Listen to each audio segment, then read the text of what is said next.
You being from Compton, did you know Baby Lane? Yeah. Um, a couple of my people who were associated with the neighborhood, South Side.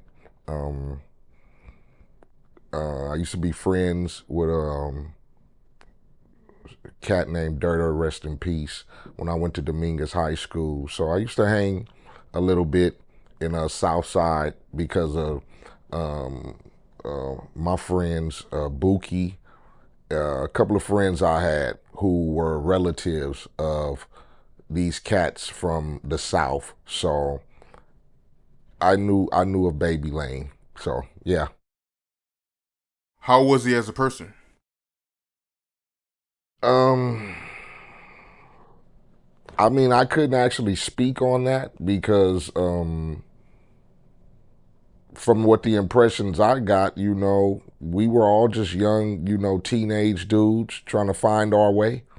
Um, you know, Gangbanging was a part of life for a lot of us in Compton. Um, Depending on where you grew up, usually you fell, into that role. Um, a lot of us, not to say that, hopes and dreams or whatever, but a lot of us, we wanted to be from the neighborhood. That was our thing. I could say, as young kids, we probably had dreams and aspirations of doing something else, and a lot of us didn't. You know what I'm saying? So he was one of many in Compton growing up at the time where you know uh, gang affiliation was real heavy. I mean, shit, if you was a young cat, 11, 12, probably 10, 13, it's just what you did. You get me? You grew up in the neighborhood, you joined, you affiliated. So, he was just like any other typical young black male living in Compton, you know, good times, bad times, you had to watch your back, protect yourself. And at that time, like I said, gangbanging was real high. So you being from a set, you had rivals, you had enemies, so depending on, how you came up in the neighborhood, you is what how you got your name because of the shit you did. Baby Lane was affiliated, he was from South Side, like I said, and a lot of dudes from the South that I knew, lived a life of being that Compton gang banging, representing the neighborhood. And when they repped it hard. You feel me? Hypothetically speaking, if Orlando would have never seen Tupac that night in Vegas after being jumped, do you think he would have let him slide or he would have got Tupac at a later time? Hypothetically speaking, I don't think anybody at the time who's affiliated with gang banging and Compton and all that. I mean, it's hypothetically speaking, if you want to say it's, I'm gonna catch you. It's the right time. You get me? So if it if it didn't particularly happen, uh, I mean, shit, niggas went on drive-bys like it wasn't shit. You get what I'm saying? So, not to say that it wouldn't have happened, but at at at that at that mind state of a motherfucker jumping you and you getting jumped by motherfuckers, and I don't give a fuck if it's today, tomorrow, next week. My mentality is always gonna be I'm gonna get back. So whether I catch you tonight or I catch you tomorrow or I catch you just slipping in the, you get me? Because as a gangbanging affiliate, you don't let shit down. You get me? So like you said, hypothetically speaking, if they didn't catch a motherfucking, I ain't gonna just it ain't got anybody got to be Tupac. It could have been anybody in that situation. Um, if I don't catch you slipping that night, I'm eventually gonna catch you slipping somewhere. And my thoughts are still going back to that me getting jumped. You get me? So it's a mission, really. You get me? It's a mission to get my get back. especially when it's a motherfucker like that. You know, I'm going, this ain't like some random motherfucker. This is somebody who's clearly known. So my reputation as who I am, and looking at it like that's some, that ain't even a motherfucker who, like, I've been from the turf. You get me? I'm from this. That I'm gonna let that shit go down. So the mentality from a real hood nigga or whatever is, I don't give a fuck if it's today, because like you said, yeah, my nigga could have got up, and it could have been a situation to where we didn't catch them slipping that night. Our mentality is like, we gonna catch a motherfucker slipping. Like I said, I don't give a fuck if it's today, it's tomorrow, it's 6 months from now. It could be a fucking year from now.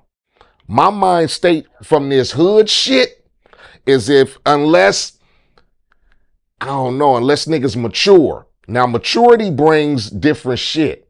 But at the time, niggas ain't mature. Nigga, my life is this hood shit. And now I done got jumped by not only this rap dude, you get me, but they're the opposing enemy. They from the other side. So that's rule number one. That's where it really comes down to. You got jumped by the enemy or the opposing side. You get me? So your mind state is already get back. I don't give a fuck. And in some cases, that get back falls over to, I don't give a fuck who it is. It could have been him. Anybody affiliated with that neighborhood is going to get that get back. So that's how it happens.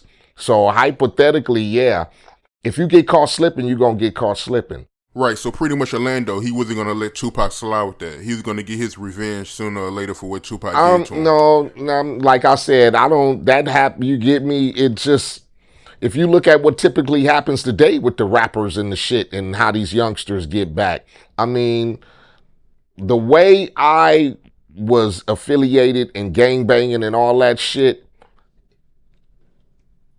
you always have the mentality of get back. You get me? Even when they shoot somebody else, they ain't got to shoot me. They shoot somebody affiliated with my neighborhood. Our mentality is we have to get back and we have to retaliate. I don't give a fuck. And if we can't catch that motherfucker, then it's probably going to be somebody he affiliated with that we going to catch slipping. That's how it works. So I don't think a pass would have been involved in that situation as to, okay, well, we didn't catch him that night.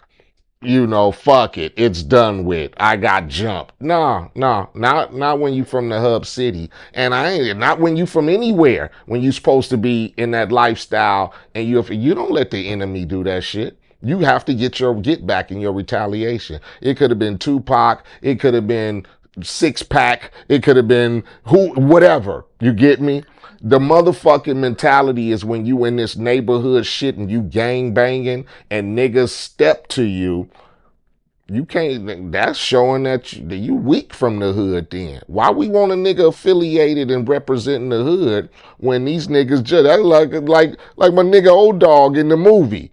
These motherfuckers got at your cousin. You get me?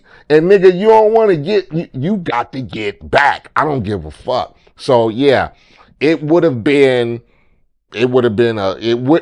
happened, whether it was tonight, whether it's tomorrow, whether it's, because that's the lifestyle that we, as far as when you affiliated with gangs and shit, Bloods and Crips, you coming from California, and I'm not just gonna speak on our state, but that's our state, when our mind state, you get me? When you representing this gangbanging shit, you and a nigga catch you slipping, they kill the homie, or they jump you, or they shoot you, whatever. First thing we thinking is about, we gonna catch a nigga slipping.